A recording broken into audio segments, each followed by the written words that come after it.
Okay, it's on the road to Detroit. This is a team that is really an emerging team. Coach Campbell's done a great job of taking over this place and putting his stamp on it, because you can see how they play in all phases, that they really get after it and they're really aggressive, I'm sure he's pleased with the progress they're making, because it's a good-looking football team. They're scoring a lot of points, the most in the NFL, and that's a real obvious contention for us. We got to get after it. We're going to have to slow down a running game that's one of the best in the NFL, and we haven't done great there, so we have to really pick up our action on that end of it. We know a lot about the QB. We played him a lot, and we have a lot of respect for Jared and what he does, where he comes from. That's an inside deal to Jared only. They've got a real aggressive defense as well, and they're gonna try and cover us up and lock us down, and we respect that challenge. And special teams are really solid, and like you would think, they play really hard and give you great effort, just like Coach wants. So we respect what we're up against here. This is an obvious team that's on the move, and we're gonna have to play some great football to get a win there.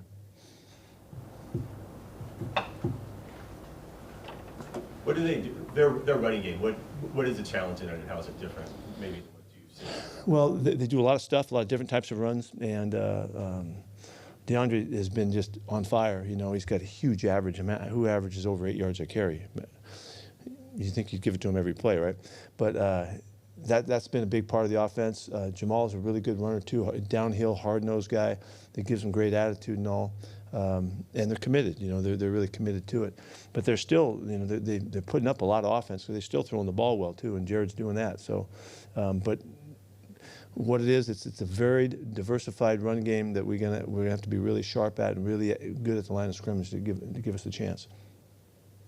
You've seen strong run games though in the past couple of weeks. Is it that much different? Does it require that much different technique on your part, or just good fundamentals? No, it is. Yeah, they're all three of these teams are uniquely, the way they run it, but they all have similar effect and commitment to it. But this is a little bit different style. They do more stuff, and the difference is we don't have the running quarterback that we had in the first 2 weeks, and so hopefully that will help us in some degree. But we'll see. Over the years, what's the process been like getting to where these 10 a.m. games aren't an issue anymore? I know, historically West Coast teams going east is tough, but you guys have been pretty strong in recent years. Yeah. Well, we have a way of doing it, and we have a whole format for getting everybody waked up and in the morning. That's the difference, because you're playing at 10 o'clock. So it's a real committed process, and everybody's tuned in, and then we have to do our part as coaches to make sure that we carry out the plan, and we've just minimized that factor over the years, and so hopefully we can do it again. When you were in college, would you leave 2 days early for the longer East Coast? Okay. Yes, we did. Pete, have you guys, Atlanta stayed out here last week on the West Coast. Considering you have back-to-back road games kind of back east, did you consider possibly staying out? Yeah, we haven't had to do that. We've always considered it. We know that it's a possibility, but the way we do it, the way we travel, has worked out for us pretty well. So we don't have to go through that. Michael Dixon is having a pretty obviously good year. I think he's 4th in average, 2nd in net average in the league. Do you think anything is going different this year that might be kind of advantageous to him, kind of being back at the top of those statistic leaderboards? Well, Mike's doing his part. He's got to knock the ball down there, but we have a really good punt team, and we have the gunners are really effective, and our coverage has been excellent, which is how you get the net. But Mike is ready, to put together a great season. He had an off season that obviously got him prepared, and he's off to a good start. He's moved the ball around a lot. He's done a lot of a real variety of kicks. The low kick he kicked that wasn't a mistake. That was what he was trying to get done, and last week. So he's on it right now. So hopefully we can keep covering like we've been covering, and his numbers will stay up. Detroit, where he ran it a while back. See, I can't remember that. Got any more of those drawn up? Why'd you have to bring that up, John? We might be able to sneak that one in on him, I thought you guys are trying to help us here. Andre gets a chance to play against his former team. What initially stood out to you when you noticed him as a player, and what stands out now? Yeah, well, he had played a lot of nickel. He played a lot of coverage stuff as well as always being a big hitter. It was really his aggressiveness that singled him out. He's always been such a tremendous accelerator to the contact, you know, that it just jumps off the film at you. You know, we had heard also about his character and his role in their team, and we thought that was a pretty exciting opportunity in that regard too. And we find out it was, you know, maybe understated, you know, and that he is a fantastic leader and a force with our guys. Don't forget Nick Ballore too now. You know, Nick played a little bit there too, so. Were you surprised that they were willing, you know, knowing what you know about Quandre, were you surprised they were willing to just get rid of him? Well, you know, we were really excited about getting the trade. I mean, if that's what you're talking about, yeah. And, you know, it's hard to get a guy that's got that kind of stature in the locker room, you know, from another team. And we didn't know all of it at the time, like I said, but now that we see it, yeah, I'm surprised that you would ever want him, you know, to go. Yeah. Have you seen anything different in him leadership-wise, stepping in this captain role, you know, some of the guys who've left? In some regards, in that he has more opportunity, but he's been exactly the same guy, and he had leadership effect, you know, since he's been here. And guys have looked up to him, and you know, he's just, some guys just have a way about him, and he's got it, and it's infectious and it's obvious, but he has had a little more opportunity to, you know, just to take over the direction of some stuff. Have you seen the run fits and issues in front of him affect how Diggs is playing this year? Is he trying to be a little bit of everywhere? You know, he's trying to play off what's in front of him. He's an alley player. You know, he's inside out to the football, basically coming out of the middle and out of the deep stuff, and he's great at it. And so there is work and coordination that at times hasn't been as sharp as we need it to be. When the ball does break, the ball that broke last week, that came back around, we let it get outside of us, and he was coming down for a knockout shot, and the ball, you know, got bounced. We have to do a better job of containing in those situations. It happened to Wool out there. He didn't, you know, he needed to turn that ball back in, so he loses his opportunity. So in that sense, you know, he's counting on those guys to do it right. There's a perception maybe with the fans that this 3-4 defense isn't as conducive to stopping the run as the other way you guys did things. Would you agree with that, or how compare the two? No, I don't agree with that. You said that I believe Mafe and Johnson will get a chance this week. How have they stepped up to that challenge? Yeah, they're doing better with their opportunities, and they're going to continue to be part of that. They're going to continue to be part of playing more. They need to be in the rotations. Both of them play real physical, you know, on the edge, and with Mafe, we're learning as we go. You know, we don't have enough reps with him, you know, where he's been challenged. But what we've seen, he's done well, and he has not had you know, negative, bad type of plays in those situations either. So we're just learning, and there's so many different things that happen there. You know, different types of plays and fits and all of that. We're trying to bring him along so that a few weeks from now, he's really got it nailed, and he can utilize the physical stuff that he's got. Bam is a real natural football player, and he has really good instincts, and he has good sense and feel for stuff. Big dude at 6'6", you know, and so he's made a good impression, and he's been in the backfield some. He's been able to, you know, slice through and all of that. So he just needs more turns. We need to get him in there. You've seen a market improvement on defense in the second half of the last few years with this team. Is this year any different with a different coaching staff, or? No, I think it's going to be exactly the same in that regard, because we're going to get better, and it's just you just can see it coming.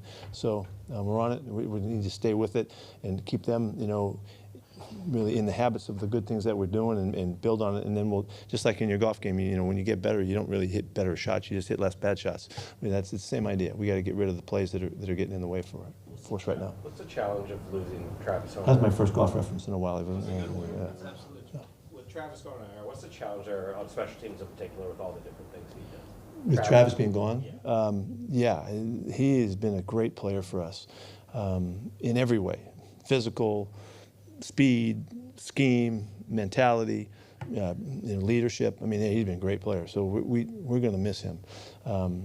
We've got we've made a couple moves here. You know, we talk about it later, but we made a couple moves to try and reinforce that. But it might take two guys to take up his spot. He's done a great job on third downs for us too. Been an excellent pass protector. DJ's going to have to take over much of that, and but you'll see as we go through this week how we're trying to. It's not done yet, so we have a plan. We got to see if it can come together. Is Travis, will he be able to come back in the 4 weeks or whatever, or is it going to be longer? I don't know. It's a really uncomfortable injury. You know, he'll get better fast a couple weeks from now, and then we'll just need to see if he can stand it. We'll just have to. He's as tough as you get. So if anybody can do it, he'll do it. I think Alton Robinson will be eligible for you next week. Is he going to jump back into things pretty quick for you? We'd like to see that. I mean, he's got to come back and show it. You know, he's been working to stay in shape and all of that with what he's got, and it's going to may take a couple weeks to get him back in there. Is Shelby Harris going to be back this week? He's back, yeah, and because of the way things fell, he won't go today, but we're testing him out with the trainers and all that today to see. I talked to him a little while ago. He's anxious to play this week. He thinks he can do it, so but he's got to show it. You talked about the travel earlier. You guys are traveling more miles than any team in the league. I think that's usually the case for you guys just by where you're located. How much of a toll does that take, and how much that is offset by the fact that teams have to come along? When you come in this way, it's always easy, isn't it?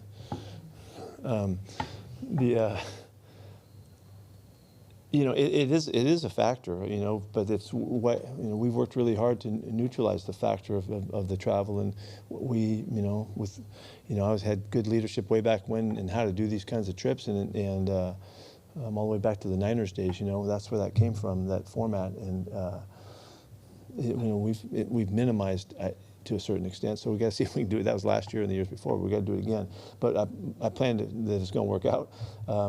As far as the teams coming the other way, I don't know. Doesn't everybody want to come to the West Coast? I don't know. I think they do.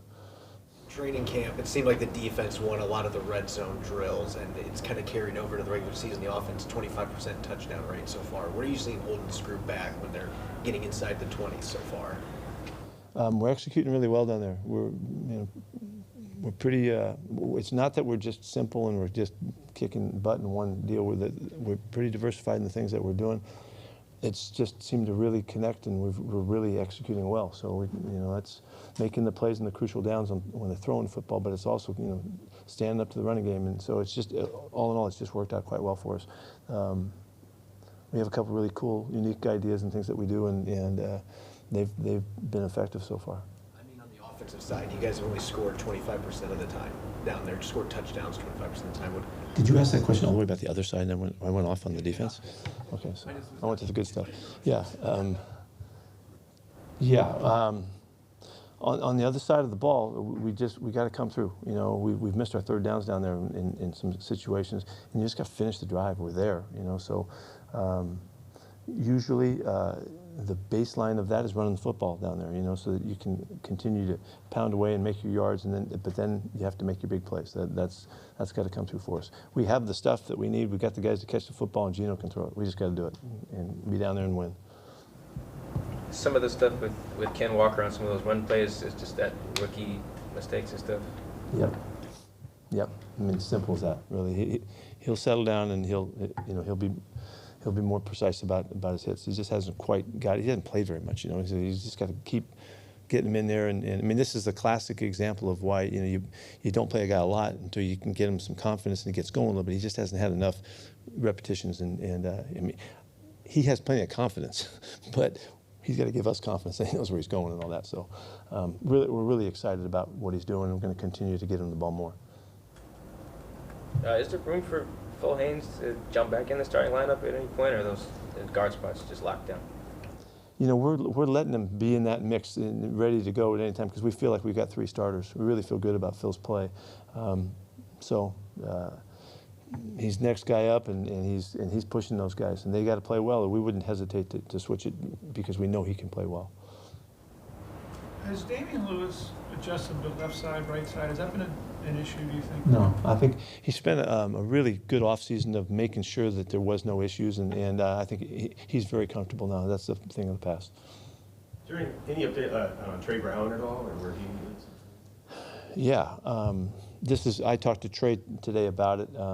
He's still a few weeks away, but now they're putting dates on it that they think they've got a chance to get back. So I told them, okay, they give you those dates, beat it, you know, and compete to get back sooner than that. So it's a couple weeks from now, 2-3 weeks. Is he running full speed?